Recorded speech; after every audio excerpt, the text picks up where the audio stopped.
It is Friday, September 29th, 2023. This is another edition of Football Today. That is Bobby Skinner. You know him from the Talking Giants world. I am Chris Rose. Producer Mikey along for the ride as well as we get y'all set for what has happened so far in week 4 and what will happen in week 4. And you as a Giants fan, you have to wait like 98 days between games, don't you? You had a Thursday nighter and now you got a Monday nighter, right?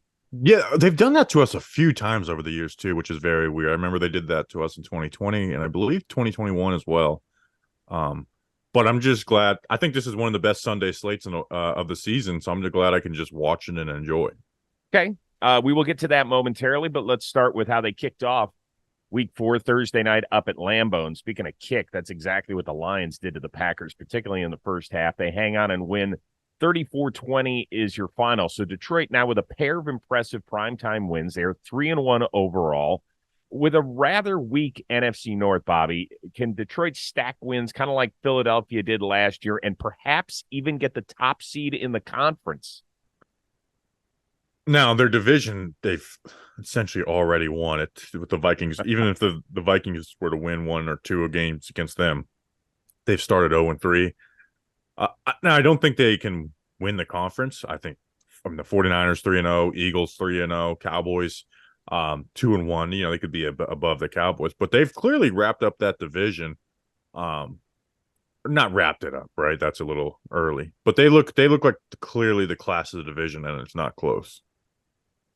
Not only have they wrapped it up, they're already printing playoff tickets for people in Detroit for a home game. So that people are very excited about that come January. Part of the reason I wrote the question is because I honestly believe it.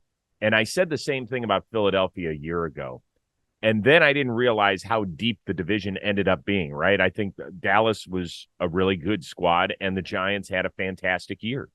And so I don't see anybody in the rest of this division close enough to Detroit or even as a top 6 or 7 team in the NFC, even if they step on the accelerator, man.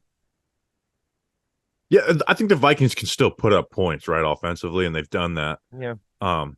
So they have won the division, though. The Vikings aren't being in the division, but I'm saying like just win some division. The Vikings can win some divisional games against them.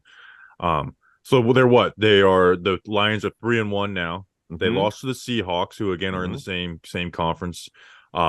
But that was an overtime game, could have went either way. Beat the Chiefs without Kelsey. So they look really good, man. Ben Johnson, their offensive coordinator, who declined to go do head coach interviews, which is right. Like you just don't really see that.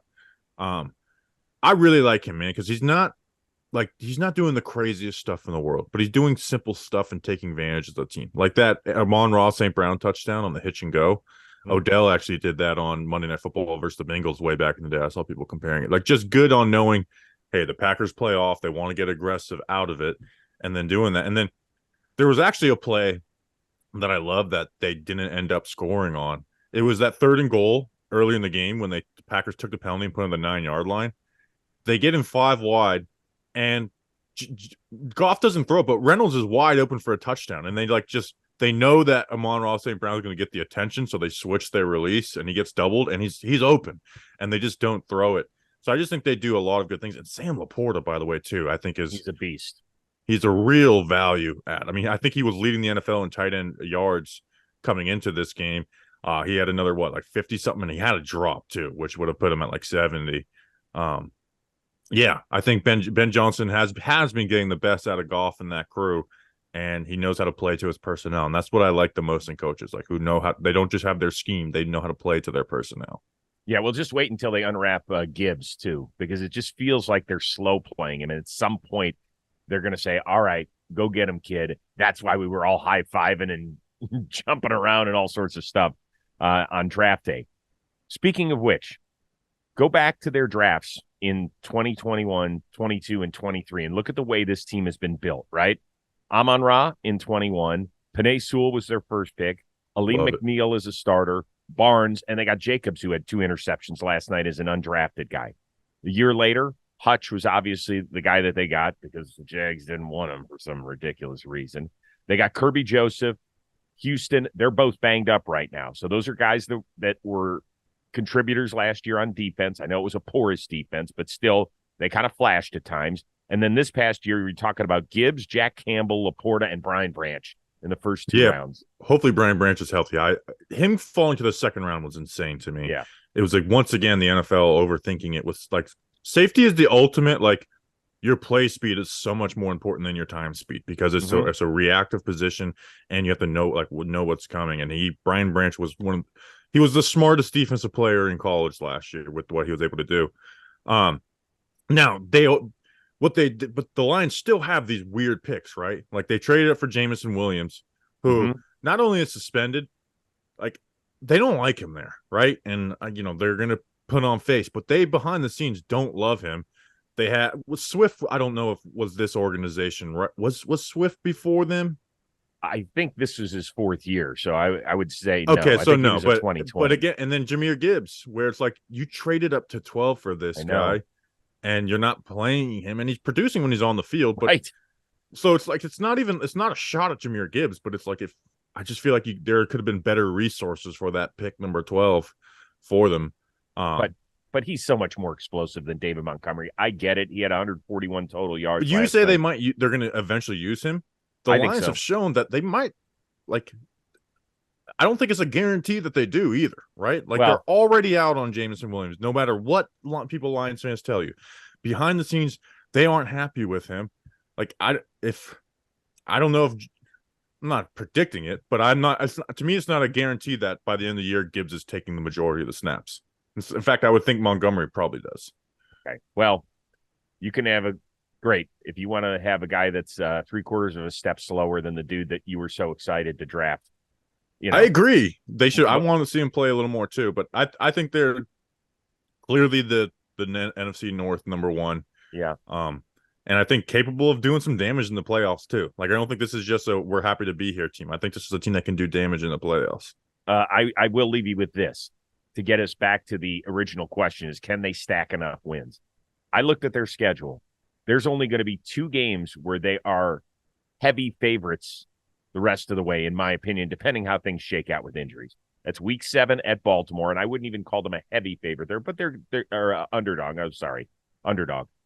Week 17 at Dallas. The rest of the schedule, they are such winnable games here. It wouldn't surprise me if this team ends up at 13-4, something like that. Yeah, and again, I'm not even worried about their record. I think in the playoffs they can hang with anybody. I really do. Like, I'm not saying they're the favorites, but is there any team in the NFC where it's like they can't hang with them? Because even the 49ers, as good as talented as they are, I think this coaching staff can, like, they have the offensive line to hang with those cats, right? Thing. That's the thing. And that wins in the playoffs. And having a desire to run the ball wins in the playoffs, as much as people don't want to admit it. So yeah, I'm excited for this Detroit team. Yep. All right, let's move on. Biggest game of the weekend. You got the Bills, who stifled Washington's offense last week, but now I think they're stepping it up a level. I could be wrong here, as they take on the Miami Dolphins, who just dropped 70 and like 8 million yards on the Denver Broncos. Is there any way that Buffalo's D, which has been really good so far, can actually slow down Miami enough to win this thing? It's going to be fascinating. This is the game of the week. You have the number 1 offense versus the number 2 defense in the NFL. And these games have been tight. Like, last year, they played 3 times. They were the Bills won by 3 twice and then lost by 2 in that first game of that week 3 game. So a 3-point maximum difference, and that included a game with Skylar Thompson completing 40% of the passes in the playoffs. Now you add Vic Fangio, which the Bills have done well against Vic Fangio. I think the Bills defense, if any defense besides Cleveland can really mess with them, it's the Bills, because they play smart, they play discipline, and they've got linebackers who are good in coverage, right? Like, that middle of the field 10 to 20 range, they've only allowed 52 yards this year. Only 52 yards in that range. Tua, that's where he does most of his damage. He has 274 yards, 27%, and just clearly where Tua is the best. So you've got Milano, who isn't going to let smoke and mirrors get to him. And then you got this second-year player, Terrell Bernard. I think I pronounced that correctly. Yeah, their 2022 third-round pick. Replace Edmonds. Defensive player of the week this past week. Yeah. It's 7 tackles, 2 sacks, and a pick last week. So, like, they're going to be ready to defend that. And I know the Bills defense, they're going to throw a lot of different looks at Miami, and I think that's the way to compete with this. Is just you can never let them know what you're running, and also you can't overreact to all the smoke and mirrors. And I know the Bills defense has enough vets to not let that totally annihilate them like it did Denver. But I still think the Dolphins are going to be able to put up like 28 to 31 points and win this game probably. That's a lot. That's a lot because the Bills are giving up less than 12 points per game so far, second best in the league. This is a big game for Tua. I really think it is. He has not played particularly well in head-to-head matchups against Josh Allen. In fact, Allen has pretty much dominated. And I know that they don't go against one another, and Mike McDaniels and that offense seems to be on a totally different level. But head-to-head, Allen is 4-1 against Tua. Tua's got 4 touchdowns, 4 picks. He has been hit senseless at times. Allen, in the meantime, 13 touchdowns, only 2 interceptions, and we know that he's a turnover machine. So this is going to be big. Buffalo's going to have to get some turnovers. They're going to have to get some short fields, maybe get Miami a little bit out of what they want to do, right? Listen, Miami can play fast. They can grind the ball. They ran for 350 yards last week, for God's sakes. So if they have to grind it out, I think they can. But, man, if you force some turnovers, and no team has been better this year at forcing turnovers than Buffalo. They've got a league-high 9 so far. I think that's probably the formula. I know it's weird to say, oh, they have to force turnovers because everybody wants that. It's the great equalizer, man. And you got to take advantage of it, too. The Dolphins are what makes Mike McDaniel so great is whatever your weakness is, they're going to attack it, and they're going to attack it 9 different ways and not make it obvious. But with this Bills defense, they don't really have any, like, I guess their outside corner, they got Tre'Davious White. I don't know what their like weaknesses, and hey, they're the number 2 defense in the NFL. So I just think that early in the season too, like I think if this game is week 14, whenever it's in the end of the season, I think it is a little more of a different story because there's just so much more tape out on you and you're playing a team a second time.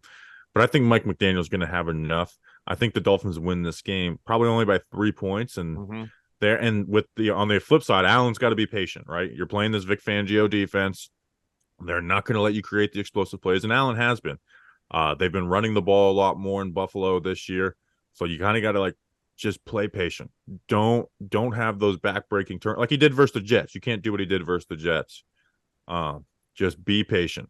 Get Dalton Kincaid. Give Dalton Kincaid 8 catches for 78 yards. Use him as the new Cole Beasley. Spread them out. Just jab them to death. All right, let's move on. Dak in the red zone. Cowboys D overall. One, both, or neither bounce back against the New England Patriots come Sunday. I think both, right? The Cowboys are 6th worst in red zone this year. And maybe this is the difference between Kellen Moore and Mike McCarthy, right? Mm-hmm. But they were also missing Zach Martin. They won those other games easily. I mean, last year they were the number 1 red zone offense in the NFL with probably a little better personnel. And even though they're not great in the red zone this year, they're 6th highest in scoring drive rate. They're 2nd highest in scoring drive rate, and then 6th in points per drive. And here's the other thing. The Patriots offense is so bad, and it frustrates me, right? They're only averaging 16 points per game, and I think that defense is really good, man, where they could if they just had an average offense, I think they would be competing to be a playoff team, and I just think that offense holds them back so much.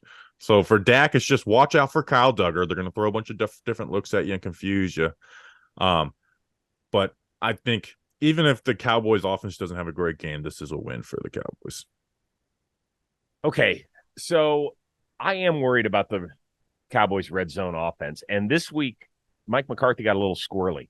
Let's remember, he's the play caller for the first time in 5 years since he got jettisoned out of Green Bay. And he made the point, well, listen, last year we might have been number 1 in red zone. The year before that, we might have been number 1 in red zone. But last year through 3 weeks, we only made, 6 trips to the red zone. And this year we've made 15. And okay. But the point is, score touchdowns when you're in there. And something is holding them back. I mean, CeeDee Lamb said, listen, man, just throw me the freaking football. I will get us into the end zone. Do you know how many touchdowns Dallas wide receivers have this year, Bobby? I think they have 6 total touchdowns in 15 red zone trips. So I'm going to say 2. Dallas Cowboys wide receivers have yet to catch a touchdown. They're the only team in the league that way. I don't know what's going on here. And that ain't the case with Kellen Moore's team. Now, I get it that they're only 1-2 out there in Chargerville, but that's the offense is good, though. That's because they're a mess on the defensive side of the football with a lot of talent. Sidebar, Your Honor. But with Dallas, I don't know, man. People say, well, get creative down there. Let's go. Get creative. I don't know. Is this on McCarthy? I got to watch them a little more because that Giants game was so dominant. Now, they had some really bad moments in that Cardinals game, but the interception at the end was like it was 3rd and goal with, 2 minutes left, down 12 or something like that. Right. Here's a stat, and I was shocked. Dak is 11 for 27 on throws over 10 yards. And that's not just like he's taking a bunch of deep shots and those aren't high efficiency throws. He's 50% on 20 plus yards. So he's less than 50 on that 11 to 20 range, which I think is really important and speaks to the health of an offense. So, but they still are, like, to Mike McCarthy's credit, they still are scoring. Like, they have the six most points per drive, second highest, scoring on just a drive rate. But like you said, they're not punching it in. But I'm not reacting too much to these first 3 games. The Cardinals game to me is kind of just a blip. I think there's more issues defensively in that Cardinals game than offensively. And then they just smoked the Giants and the Jets, right? So even if they have red zone struggles, I'm not reading into that too much. So defensively last week against the Cardinals, Dallas gave up 182 rushing yards, I believe, in the first half. That's ridiculous. That is a ridiculous number for them. I think they'll tighten that up. Now, Mac Jones has actually thrown the 3rd most pass attempts this year, I believe. He's only been sacked 6 times, so that's good news. But now you're going against the Dallas defensive front that they can breathe fire on you. So I think Dallas's defense does rebound against New England. I don't think Dak and that red zone offense, this is the week that they find their rhythm at all, because what has Bill Belichick always been great at? I mean, he will tighten the screws when you get inside the 20. He's just not going to make it easy for you. You're not going to have some sort of mental lapse that allows a guy to break free down there. You're going to have to grind out for every single yard. So I think Dallas is going to have to settle for a lot of field goals if they do get in the red zone again. Yeah, I could see this being like a 23-16 game. Yeah, something like that. What was I going to say? Yeah, I mean, you got to watch out for Kyle Duggar. I love him on the Patriots because he's like a Bill Belichick dream over there. Totally. And again, the Pats offense is just frustratingly bad. Like, I think, like you mentioned, he throws the 3rd most attempts. I think he has the most deep attempts in the NFL, and he's only completed like 3 of them. So their offense Bill O'Brien hasn't turned that offense around quite yet. Oh, that's what I was going to say with the Cowboys' run defense. So they've been putting Micah Parsons in the A-gap, which is hell for interior offensive linemen and pass blocking. Right, because of his athleticism. But you already have a interior defensive line that you can lean on and run a little bit, right? And then you put Parsons, who's like if you just get hands on him in there, like, you should win that battle. And I think teams are going to lean on that a little bit, and that's going to be the test for the Cowboys is when you play San Fran and Philly, like, they might just lean on you all game, and that's what I think keeps those 2 teams ahead of them in the conference. All right, let's move on. More interesting watch this weekend. Lamar and the Ravens' new look offense against the number 1 D in the NFL, the Cleveland Browns, or to see which dumpster fire will actually get a win as Denver is in Chicago. Well, it's got to be this Ravens' new look offense that isn't looking that much new, all that new. Because this is, I want to ask you, because I think you're calling the game this week, right? Yes, I will be there.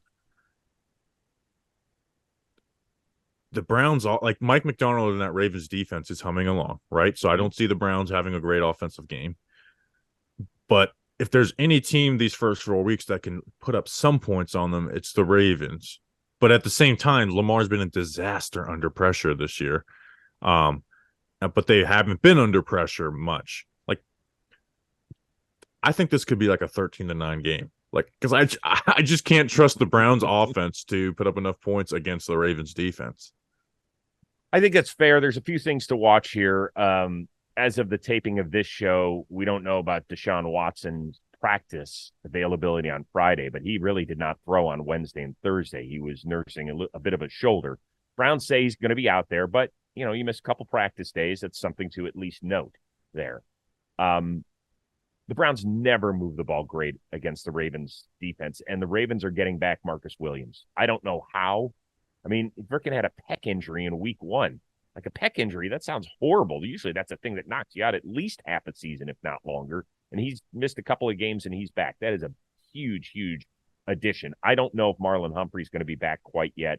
He was out on the practice field a bit, but we'll see if that foot that was surgically repaired back in August is ready to go. As far as Lamar, I don't know how much you've watched of them, but when did they become the dink and dunk team?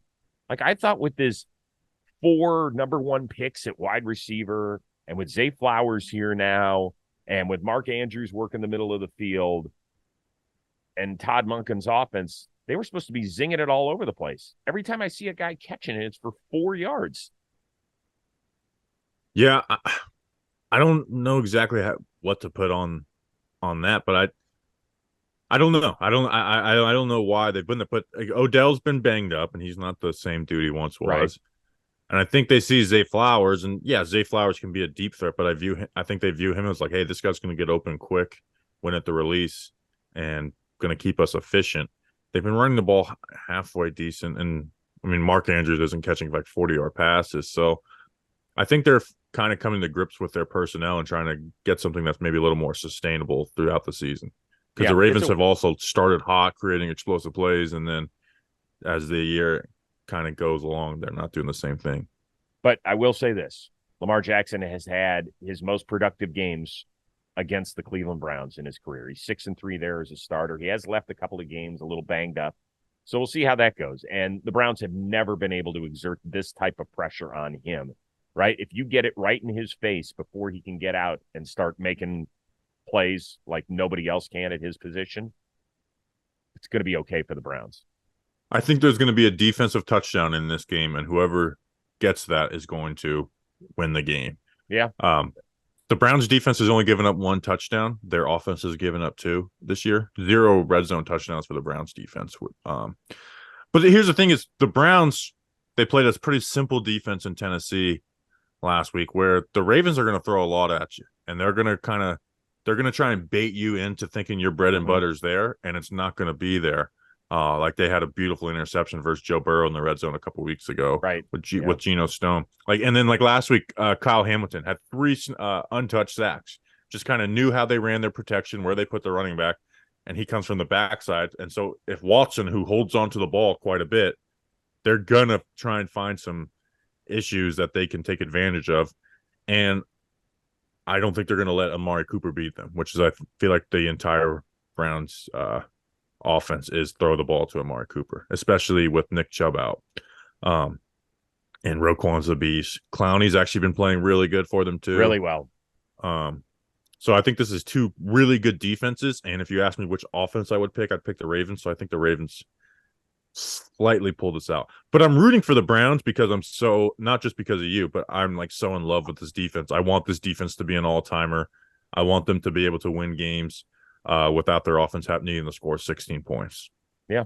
Well, we'll see. We'll see how it goes there. It's going to be a fun one. Oh, by the way, as far as that Broncos-Bears matchup goes, real quickly, Chicago's lost 13 in a row, which is the longest streak in franchise history. They are staring at an 0-4 start for the first time since 2000. Finally, and I know I wrote this one specifically for you because I know how much you love questions about this. What will be louder Sunday night in New Jersey when the Chiefs come to town? The cheers for Taylor Swift or the boos raining down on Zach Wilson? Now, boos for Zach Wilson. This is a fun question. You like this one. Yeah, because I pay attention to New York media and stuff. The heat on the Jets is getting hot. And you know why I think it is? It's even more so than just a team that's struggling and the quarterback and had expectations. It's because Saleh gave them that red meat last year, and he threw Zach Wilson under the bus. And I thought Saleh handled that horribly. Mm-hmm. And you have a team that is young and a little immature, not afraid to take little jabs on social media or like this or make this comment. And Jets fans are mad because Robert Saleh is doing what he should have done last year and not thrown Zach Wilson under the bus and kind of protected him. Which, this is my question. I said in the offseason, Rose, why did they keep Zach Wilson? Because they don't believe in him at all. What they showed last year, they don't believe in him at all. To give him no patience, you draft him second overall, you bench him for Mike White, and then when Mike White got injured, you benched him for Chris Streveler and at the end of a winnable game. They hate him. So this was the only scenario in which he would end up playing, and it's not going well. And of course it's not going well. They hate him, and they don't have any faith in him, and I don't blame them. Why did they not this offseason get a backup QB that they would have a little more trust in? I all offseason, I was like, isn't this weird that they still have Zach Wilson on the roster as the backup? Like, I don't get why they did that. Because I think they were trying to save face. I mean, it is the regime that drafted him after all, right? And we have seen plenty of executives and teams say, hey, you know what? We can make this work. We are willing to make it work. And what better way than to have Zach Wilson learn an entire season from a future Hall of Famer and one of the greatest ever. So that's how they were playing it out in their head. And whether Aaron Rodgers was ready to give up the reins next year or more likely 2 years from now, Zach Wilson will have learned enough. Yeah, I know, but they will have learned. He will have learned enough. Maybe we're going to roll the dice on him. Probably wasn't going to happen. And if that's the case, then this was a terribly, terribly miscalculated guess that this franchise made. Yeah, I just all offseason, like, not even just like you need to have a better back. It's like, this has got to be very weird. Like, move on. Yeah. You've already moved on. Move on. And like, even if like, hey, Aaron Rodgers, grooms him for 2 years. Okay, then his contract's up. What are you going to do then? Are you going to go into the next? Are you going to go off the Aaron Rodgers retirement, which hopefully would have led to some wins? And now, we're back on Zach Wilson again. We're going to give him a 3-year, $20 million contract or whatever. Like, what was the plan to have Zach Wilson on this roster? Because they have no trust in him, and I don't blame him. But you're the ones who kept him. By the way, Joe Namath is throwing heat. But the media is going at it. So what Jets media is doing is way harder than what I've ever seen any Giants, like, even that includes Dave Gettleman, Joe Judge, Pat Shurmur, Ben McAdoo. The heat that's being thrown at them, it's a pressure cooker in there every single day. Yeah, I mean, now there are the reports that the defense has totally lost confidence in Zach Wilson, and you can forget about it. Now, how do they ever have it? We had this conversation not. 2 weeks ago when it's like, oh, we would support Zach. And I was like, we'll see week 5. And here we are. Yep. They can't stand him. And Jets fans, rightfully so, I mean, they hate Zach Wilson with a passion, which is why, from the outside looking in, it was like, why are you guys pretending that you're behind this guy? Because you're going to flip in 1 week. And that's exactly what happened. Well, I mean, wait until Patrick Mahomes throws his 200th career touchdown in the first quarter on Sunday Night Football on NBC for the whole world to see. And then before you know it, it's 13-3. And people are like, well, Zach, go get him. Is there any chance of this Jets defense holding them to like 20 points? Yeah, but so that just means they lose, 20-3? I know. The Chiefs defense is really underrated.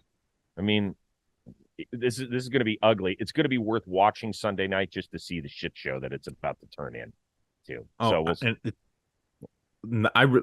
This question is legitimate. I think the boos are going to be massive. And if you don't think Sunday night TV is going to be highlighting that, like, this has potential to be like Zach Wilson seeing ghost types of disaster, or Sam Darnold seeing ghost type of disaster. No, I think you're right. I think you got it right. Your little Freudian slip, I think, might be right. Yeah. It's going to be a fun weekend of football. We are going to be back at it on Monday when your team is back in action. Who do you guys play? The Seahawks? Seahawks, win or die for the season. Wow, win or die. I can't wait. We got the Dolphins and the Bills the next 2 weeks, and don't want to be 1-5. I want to be 2-4, not 1-5. Whatever it ends up being. We will be back in a few days to break down the Sunday that was around the NFL and the Monday that could be for my man and the G-Man. For our very special producer, Mikey. Good job, Mikey. And Bobby Skinner from Talking Giants. I am Chris Rose. We will see you Monday on Football Today.